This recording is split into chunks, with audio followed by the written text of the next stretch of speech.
To live their best life, the orangutan needs about 60 kilometers of forest, uninterrupted by roads and cities and villages.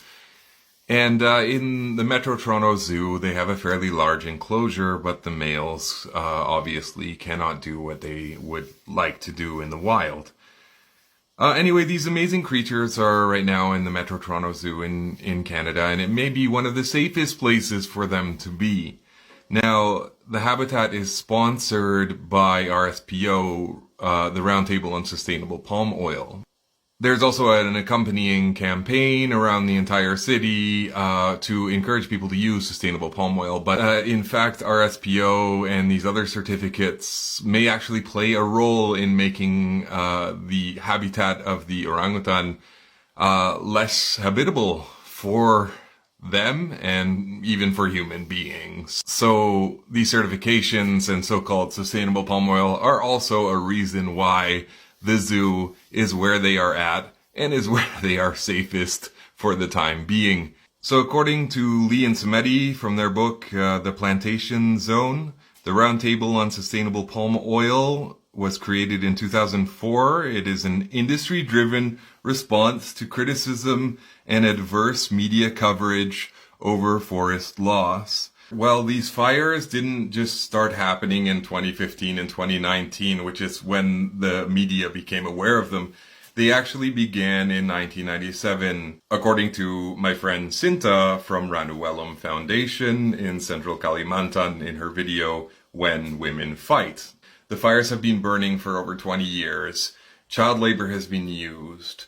Keywords for internet searches such as human rights and animal trafficking all peak during the months where these burns would have happened. And then the rain season comes and gives this sort of false sense of closure to an event that continued to happen every year for over 2 decades. So what we have here, even given these certifications, which do have a very myopic criteria of certain things that they want done, such as elimination of child labor, is the afterlife of slavery. So these plantations still exist. We could call them the Plantationocene, like the Anthropocene, which is a term used by Singh and Haraway and also Lee and Samedi.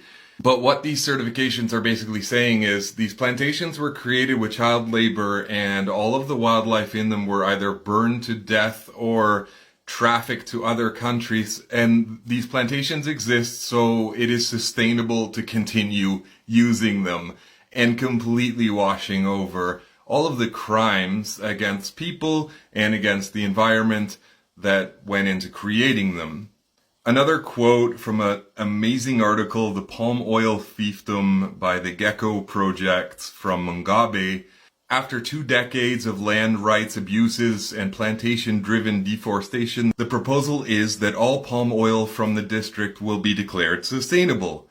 We do not believe that raising issues from more than 10 years ago is meaningful, writes Wilmar spokesperson Iris Chan. Returning to Lee and Samedi, the real problem is weak rule of law and corruption, but also the lack of unions. Plantations with both RSPO and ISPO were still business as usual.